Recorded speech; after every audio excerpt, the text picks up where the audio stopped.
ঘৰ আছে বহু উপকাৰিতা গাহৰি মাংস খালে দূৰ হ'ব এইবোৰ সমস্যা সকলোৱে জানে যে শৰীৰ বা পেশী বৃদ্ধি কৰিবলৈ তেওঁলোকে অধিক পৰিমাণৰ প্ৰটিন খাব লাগে 100 গ্ৰাম গাহৰিৰ মাংস সেৱন কৰিলে ইয়াত 20 পৰা 24 গ্ৰাম নিউজটো পাই মই একেবাৰে গাহৰি মাংস বনাবই ওলালোঁ দেই ৰাইজ আৰু মাংসটো জুইত বনালে টেষ্টটো অলপ বেলেগ হয় আপোনালোকে বহুতে বনাই খায়েই চাগে ঘৰত আজি ময়ো বনাওঁ আপোনালোকে চাবলেনো কি আছে আৰু এনেই দেখাইছোঁ আৰু কি বনাওঁ তাতে মই এতিয়া লাই শাক দি বনাম আজি দেই আৰু মছলা বেছি লোৱা নাই কিন্তু আদা ৰচুনৰ পেষ্টটো আৰু পিঁয়াজটো সৰহকৈ লৈছোঁ এতিয়া মই কেৰাহীত তেল দিছোঁ কেৰাহীটো গৰম হ'ল তেল দিলোঁ আৰু এতিয়া মই পিঁয়াজ দিছোঁ পিঁয়াজখিনি মানে সৰহকৈ দিছোঁ আৰু তেলটো অকণমান বেছি দিছোঁ মানে গাহৰি মাংসত তেল নিদিলেও হয় কিন্তু মই তেলটো দিছোঁ অকণমান লাই শাকটো দিম যে সেইটো কাৰণে তেলটো অলপমান দিছোঁ পিঁয়াজখিনি এতিয়া অলপ ব্ৰাউন হোৱালৈকে মই ভালকৈ সিজাই ল'ম তাৰপিছত এতিয়া দেখিছেনে অকণমান ব্ৰাউন হৈছে আৰু তাতে মই আদা ৰচুনৰ পেষ্টখিনি দি দিম আৰু এইখিনিও মই ভালকৈ অলপমান সিজাই ল'ম আদা ৰচুনখিনিও অলপমান কেঁচা গোন্ধটো যোৱালৈকে সিজাই ল'ম একেবাৰে জ্বলাই পেলাবও নালাগে সেইবুলি অলপমান সিজালৈকে মানে গোন্ধটো নাইকিয়া হোৱালৈকে তাৰপিছত এতিয়া দিছোঁ মই হালধি তাৰপিছত কাশ্মীৰী অকণমান জিৰা গুড়ি অকণমান আৰু ধনিয়া অকণমান মছলা একেবাৰে কম দিছোঁ দেই ইয়াত যদিও বেছি দিয়া যেন দেখিছে কিন্তু সিমান মই দিয়া নাই মই একদম মছলা কম দিছোঁ খালি পিঁয়াজটো মই সৰহকৈ দিছোঁ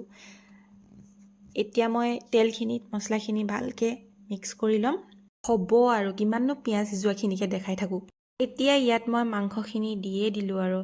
আৰু মাংসখিনিত দেখিছেনে একদম লিভাৰো মিক্স কৰি আনিছে একেবাৰে এখেতে মানে লিভাৰ খাই ভাল পায় সেইটো কাৰণে লিভাৰো অনা হৈছে এতিয়া মই মাংসখিনিত নিমখ দি দিলোঁ সোৱাদ অনুযায়ী তাৰপিছত ভালকৈ মই মিক্স কৰি লৈছোঁ মাংসখিনি বহুত দেৰি সিজাই আছোঁ বহুত টাইম সিজাব লাগে মাংসটো একদম পূৰা মজাছে সিজাই মানে সিজাই থাকিব লাগে আৰু ভালকৈ এতিয়া দিলোঁ ইয়াত গোটা বিলাহী 4টা আৰু বিলাহীকেইটা অলপমান ফালি দিছোঁ এতিয়া বিলাহীটো অলপ পিছত নাইকিয়া হৈ যাব চিন্তা কৰিব নালাগে গোটা হৈ নাথাকে বাৰু তাৰপিছত এইখিনি ভালদৰে সিজাই ইয়াত দি দিম আলু যিমানখিনি কাটি থৈছিলোঁ চব দি দিছোঁ কাৰণ কিছুমানে মাংসৰ গ্ৰেভিটো খাই ভাল পায় কিছুমানে মাংসৰ আলু খাই ভাল পায় কিছুমানে মাংস খাই ভাল পায় মানে চব বিধে থাকে আৰু কিছুমানে লিভাৰ খাই ভাল পায় সেইটো কাৰণে একদম চব দি দিছোঁ আৰু গ্ৰেভিও হ'ব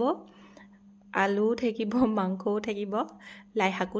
থাকিব লাই শাক হ'লে কিছুমানে মাংস অকল লাই শাকটো খায় কিছুমানে আকৌ চব মিক্স কৰি খায় চবৰে পচন্দবোৰ বেলেগ মানে এতিয়া মাংসটো বহুত দেৰি সিজোৱাৰ পিছত পানী দি দিলোঁ অলপমান গ্ৰেভি হ'ব লগতে আপোনাৰ লাই শাকো থাকিব এইটো মাংসটো অলপমান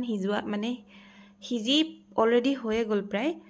মানে সিজাৰ পিছত লাই শাকটো দি দিম এতিয়া কাৰণ লাই শাকটো অকণমান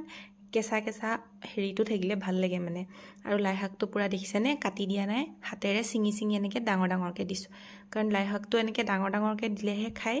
ভাল লাগে আমাৰ মাংস প্ৰায় হৈ গ'ল গাহৰি মাংস আৰু লাই শাকটো দিয়াৰ পিছত বেছি টাইম সিজাব নালাগে হৈ গ'ল আৰু লাই শাকটো দিয়াৰ পিছত খুব বেছি 5 মিনিট এনেকুৱা ৰাখিলেই হৈ গ'ল তাৰপিছত এয়া আমাৰ ফাইনেলি লাই শাকৰ লগত গাহৰি মাংস হৈ গ'ল আৰু লাষ্টত অলপমান ধনিয়া ওপৰত কাটি দিয়া হ'ল হৈ গ'ল এয়া আমাৰ লাই শাকৰ লগত